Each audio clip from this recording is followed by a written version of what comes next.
Welcome back. We spoke last time about proper breathing techniques.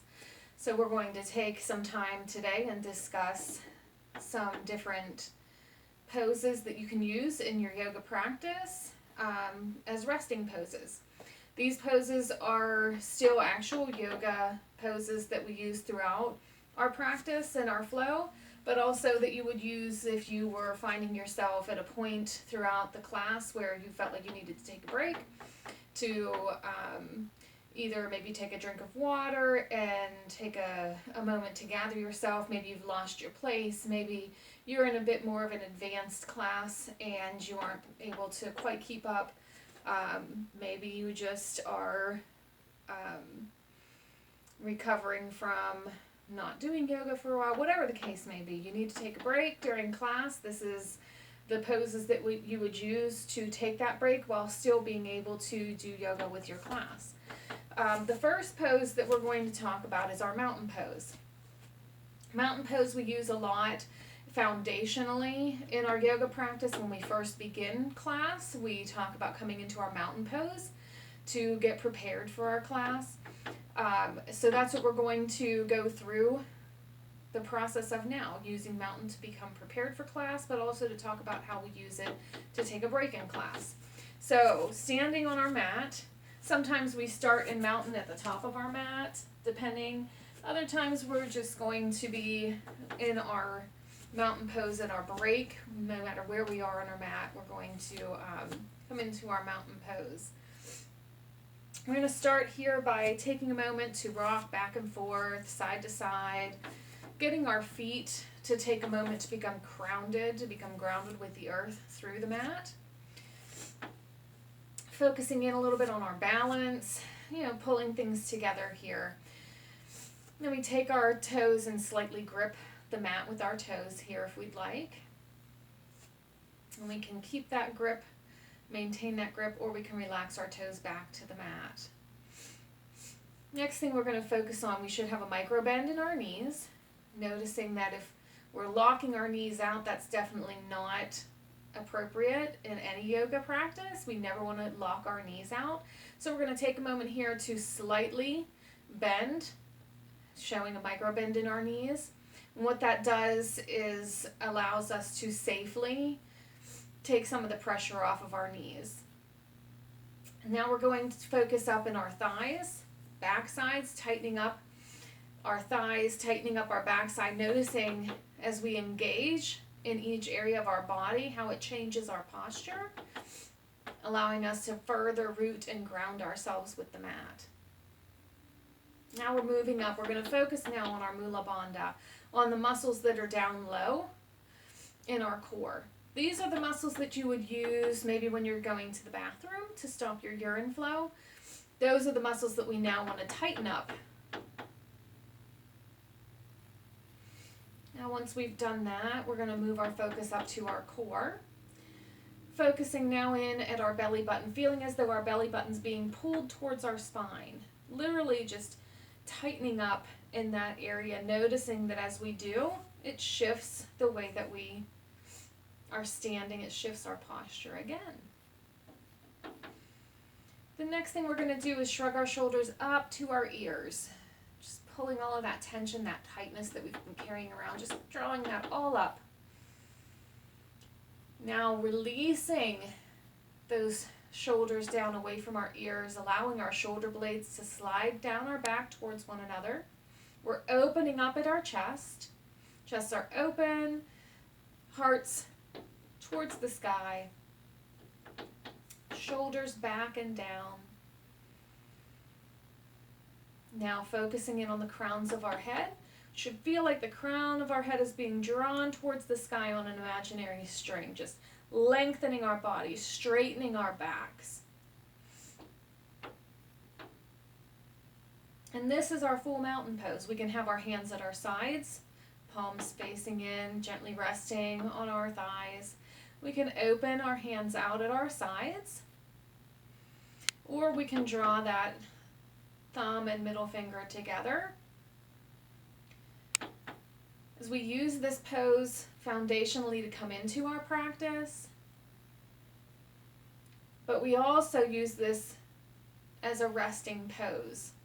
When you need to use this as a resting pose, you're going to just stand up at mountain, taking a moment, drawing yourself together, following those cues, and taking as long as you need to rest before you rejoin back with the class at whatever point they're at. Taking that time to practice that breathing that we talked about in our last session. Deeply in through our noses and out of our noses.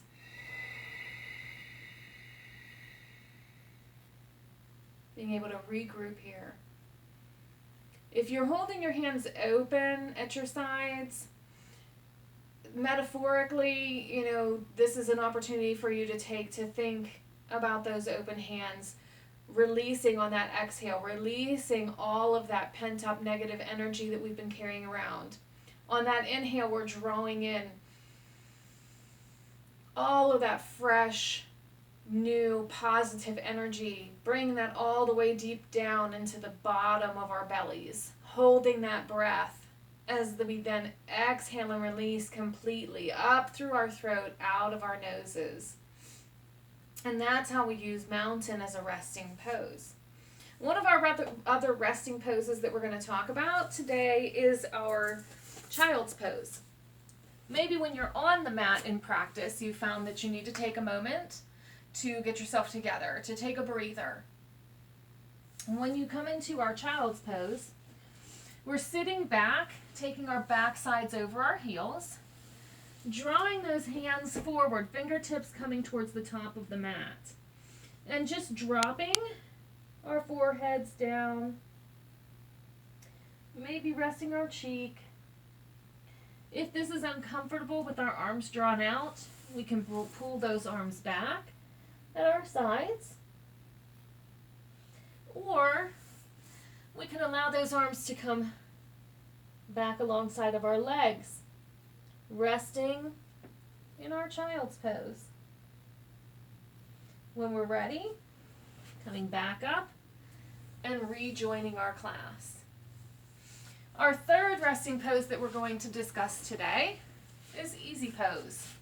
So we come into easy pose, cross-legged.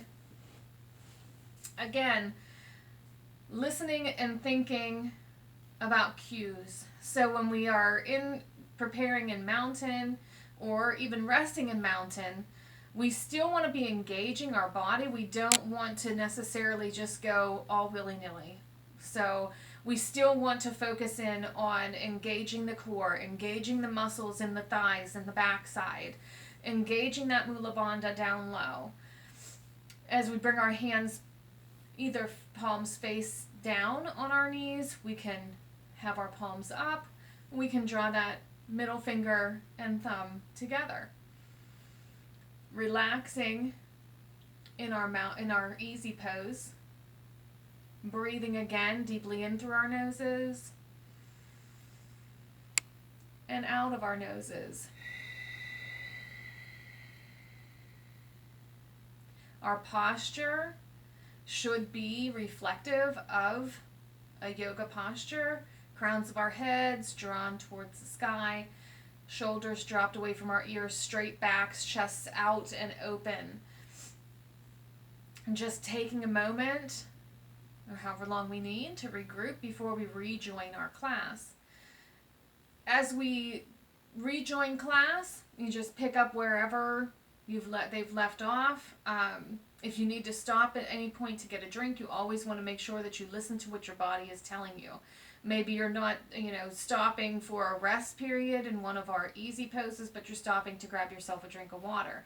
Anytime that you feel like it's time for you to take a break, then it's time for you to take a break. Don't wait for an instructor to tell you to stop, take a drink of water, or stop and take a break. They aren't going to know what your body is telling you to do. So you want to make sure that you listen and follow anything that you feel you need at that point in time. Hopefully, this has helped you to feel more comfortable with being able to say to yourself, yeah, I think I need to take a moment. don't feel that you have to continue on with everything following completely through the class when your body is telling you to, take a break. So, this is our discussion on our resting poses. I would like to thank you all for taking the time again to join me. Can't wait to see you all in person and be able to experience class together again. Also want to take a moment, if I could, to ask for your prayers, thoughts, positive vibes for my cousin. She is currently fighting COVID-19 in the ICU on a ventilator. And I know I'm just going to be selfish here and take a moment to use this platform to really ask for prayers and thoughts, not just for her, her family, our family, but for every family that's experiencing any kind of traumatic experience from this virus. So I encourage you all to take care of yourselves, to follow social distancing guidelines so that we can be back together with each other as soon as possible. I am sure that we all want that. Just reminding us that we can accomplish more together than we can apart. And I will see you again soon. Namaste.